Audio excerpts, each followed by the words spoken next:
And we welcome you into the very first edition of Dodgers Daily. I'm very excited about this new feature. Each and every day when I have time, I'm going to break down all the action and the highlights from the previous night in the minor league system for the Los Angeles Dodgers with video and analysis. So I hope you like this new feature, Dodgers Daily, and it catches you up on everything that's going on down on the farm and a quick little video that gives you all the highlights from the previous night's action. The affiliates went 2-2 last night, AAA Oklahoma City. They won their game, and they had Dustin May on the mound against Salt Lake. Salt Lake is a AAA affiliate of the Los Angeles Angels. Great Lakes, they won against the Lake County Captains, who is the high A affiliate of the Cleveland Guardians. So AAA Oklahoma City, Great Lakes won their games, and then Tulsa and Rancho, they kind of both lost their games in the same fashion.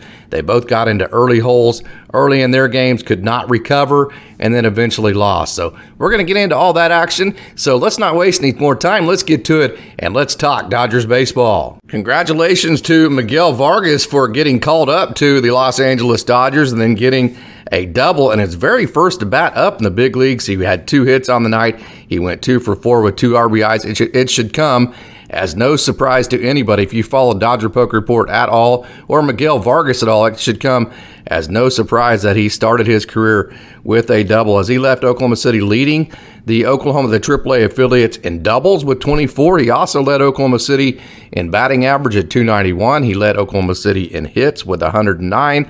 He was second in RBIs with 72. He was second in walks with 54, second in on-base percentage at 382, and he was third in slugging percentage at 497 and at OPS at 879. Obviously, there's his family. Miguel Vargas' dad is a very legendary player back in Cuba. He's a wonderful young hitter. He has hit so many of those inside-out doubles to right center that I can't even remember all of them, obviously, but he does that very well. He stays inside the ball, shoots the ball the other way, and he is just a tremendous young hitter. This is Dustin May's second rehab start with Oklahoma City, and if you go to any of my social medias, whether it be Facebook, Twitter, or Instagram, I have this video posted, and it is every pitch of his first inning. And what you're going to see here is 2 four-seam fastballs that reached as high as 98.9. He threw 6 sinkers that reached as high as 97.6. He threw a curveball that reached 86.1, and then he threw 3 cutters as high as 93.9. It'll be interesting to see in the organization if the Dodgers choose to make him a starter down the stretch and let him try to build his pitch count as the season goes on, or will they try to make him just some kind of reliever, maybe a bulk inning guy where he can throw 2, 3, maybe 4 innings in the middle of a game. We saw yesterday with Nick Robertson. We're going to get to him here in a minute, how the Dodgers like to use an opener where they actually use a relief pitcher in the first inning, maybe the first and second inning. Then they bring the bulk inning guy in. They call him the piggyback starter. I think that would be a great role for Dustin May, where he comes in and gives you 2, 3, maybe 4 innings, and on a good night when he's efficient, maybe 5. So Dustin May is flame-throwing again with Oklahoma City in his second rehab start, and you can go to my social media and see every pitch of his first inning. What you're looking at is Chris Taylor's first home run for Oklahoma City on his rehab stint with the AAA Dodgers. He actually hit 2 home runs last night, and this one came off the bat at 99.2 miles an hour. It traveled 426 very happy feet. The second home run that he hit, you can go to my social media platforms, Facebook, Twitter, Instagram, and find that second home run.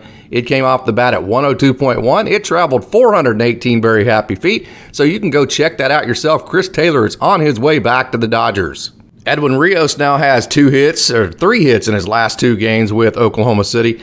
This is a 100-mile-an-hour double that came off the bat of the left-handed swinger out of Florida International. And as you see Edwin Rios cruise into second base, one of the things about him that's always been very, very good is when he hits it, it stays hit. His exit velocities are fantastic. Just has to reduce the swing and miss, because when he hits it a ton, as you can see here with this 100 mile per hour double. I've watched almost every single Oklahoma City Dodgers game this year, and I must say Drew Avents is a heck of a surprise, and he is one hell of a baseball player, and he extended his on-base streak last night to 40 games. The young man out of Alabama who went to Southeastern Louisiana for college.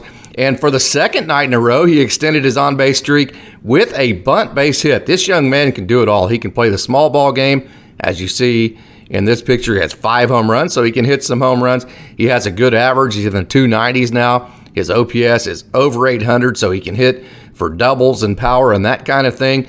And he is a very, very good outfielder, kind of a throwback. If you like the old style baseball of 80s where guys could do a little bit of everything, they could hit a couple of home runs, they could steal some bases. He has 22 stolen bases on the year. They can range and play really good defense, and they can play small ball. If you like that kind of game, which I do, being a guy that grew up in the 80s, you will love watching Drew Avents. He is one hell of a baseball player. Pedro Baez made another appearance with Oklahoma City last night, and he went scoreless, and this is the clean inning for him last night. His four-seam was at 89.9. His slider was at 80.1. His changeup was at 83.7. So I would think if you're the organization, you're hoping that fastball, that four-seam fastball, ticks up at least 2 or 3 miles per hour before you think of him as being some kind of viable relief candidate down the stretch or in the playoffs. But Pedro Baez, again, a scoreless inning last night for Oklahoma City. Hansel Robles looked absolutely fantastic last night in his scoreless outing. He looked, like I said, very good. He threw 2 four-seam fastballs that topped at 96.7, so the velocity's good. He threw 6 sliders that topped at 90.4 that had good sharp break to them. He threw 3 changeups that topped at 90.2 that had tumble and fade. So this was a very good outing that really showed off the stuff that Robles is bringing to the Dodgers, and I think this is an outing that should get Dodgers fans very excited that he is very close to being, he's has all the experience with the Yankees, very good major league experience, and I think his stuff is very close to being back to that caliber. As you can see that change up there, the four-seam that is 96.7 to pair with the slider, so a good three-pitch mix that he had last night. Very, very good. So very exciting for the Dodgers, and Hansel Robles is throwing very well. Jake Reed is another one of those Oklahoma City Dodgers relief pitchers that has a lot of major league experience. He started his performance last night, check it out, with 5 sliders in a row. You can see that on my social media platforms, Twitter, Facebook, or Instagram. I have the entire video. This is, if it rolls through, you'll see it on this video too. But he started his performance last night with 5 sliders in a row. Then he threw a sinker. Then he threw 5 sliders in a row again. So he loves that slider. His slider was at 90.9, so that's a legit pitch when you're throwing a slider at around 90 to 91 miles an hour. The sinker was 93.4, so when you can get sink with that kind of velocity, then you can match that with the slider at 90.9. That's a pretty good combo, and that's what Jake Reed had working last night for Oklahoma City. The Dodgers picked him up on July 13th off of waivers. He threw 3 times for Los Angeles, got optioned back down to Oklahoma City, where he is at right now, working his way back up. Left-hander out of Petaluma, California, Dustin Bruhl got the win last night for Oklahoma City. He now is 3-0 on the year with the AAA affiliates of the Los Angeles Dodgers. His ERA is down to 1.86 with the club, so Dustin Bruhl is throwing very good. There's another relief pitcher, another arm out of the bullpen that the Dodgers might be able to rely on down the stretch and in the playoffs. Like we said earlier, Tulsa got in a 6-0 hole in the 3rd inning and could not recover, but Nick Robertson started the game, and it was not on him. He threw the 1st inning in the game in what's called an opener's role. He's done this before. He's actually gone as many as 2 innings in the opener's role, where he's a relief pitcher, but instead of coming in a relief setting, he actually starts the game, throws the same amount of innings, but instead of it being towards the later half of the inning of the game or in the middle of the game, it's at the beginning of the game. So he started yesterday through 1 inning before Bobby Miller came in on top of him as the piggyback bulk inning starter. So Robertson looked good again.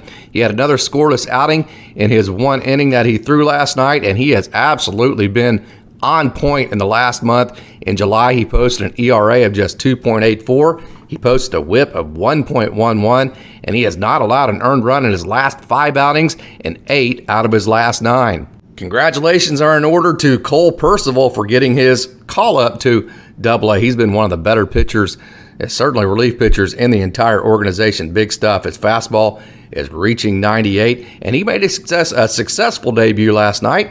He had his full arsenal on display, so you can check it out on my social media platforms, Facebook, Twitter, or Instagram, or you can just simply watch it right here as we're looking at it.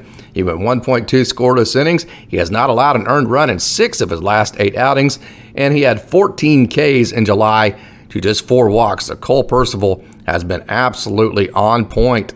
6'8" Australian Cameron Gibbons posted his third scoreless performance in a row for AA Tulsa. He went 1.2 innings. He struck out 3, and this is a good one because he has fought injury all year long.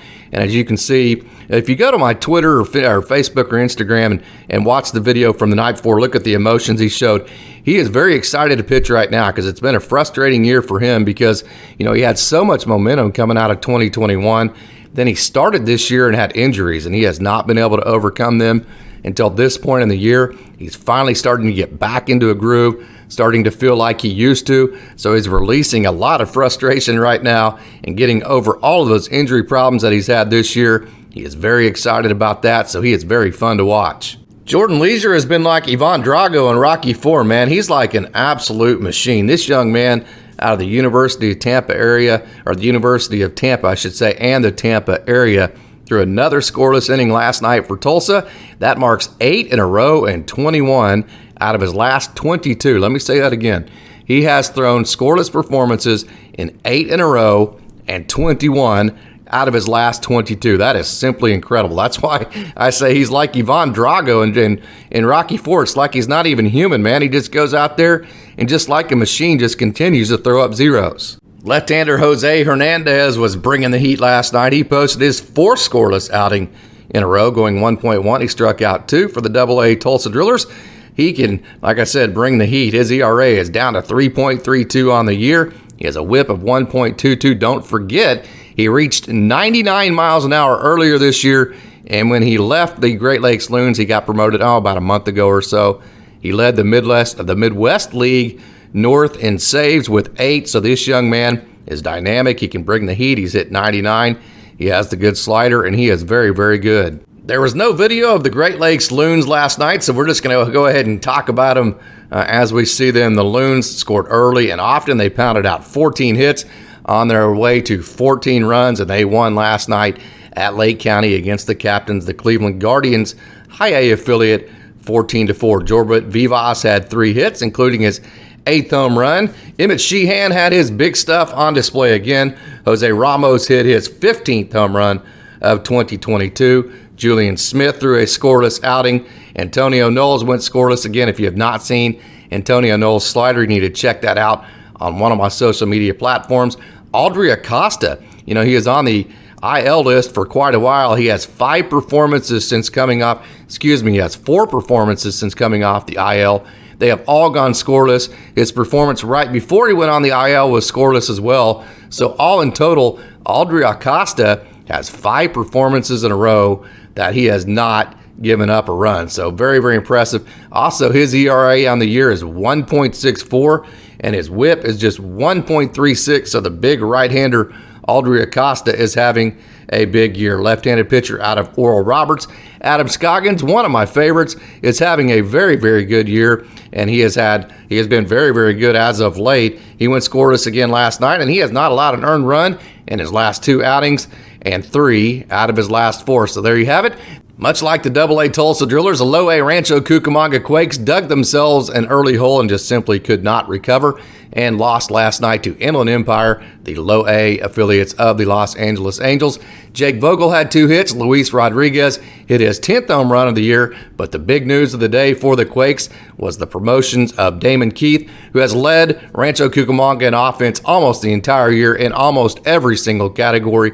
And also Austin Gauthier, one of my favorite young hitters in the org, the way that he uses the entire field. And Austin Gauthier leaves the Quakes, leading them in walks at 88 and on-base percentage at 461. So there you have it. There is the first edition of Dodgers Daily, where we recap all of the highlights from the previous night's action in the Dodgers minor league system. I hope you enjoyed it, and I hope that you tune in for tomorrow's edition. I also hope that you visit DodgerPokeReport.com or visit Dodger Poke on all the social media platforms, Facebook, Twitter, Instagram, or TikTok, and then become a subscriber to our podcast. This will be a podcast. Just go to Dodger Poke Report or Dodgers Daily. You will find it. Become a subscriber, and you will get this in podcast form each and every day. As always, I'm glad you've tuned in, and go Dodgers.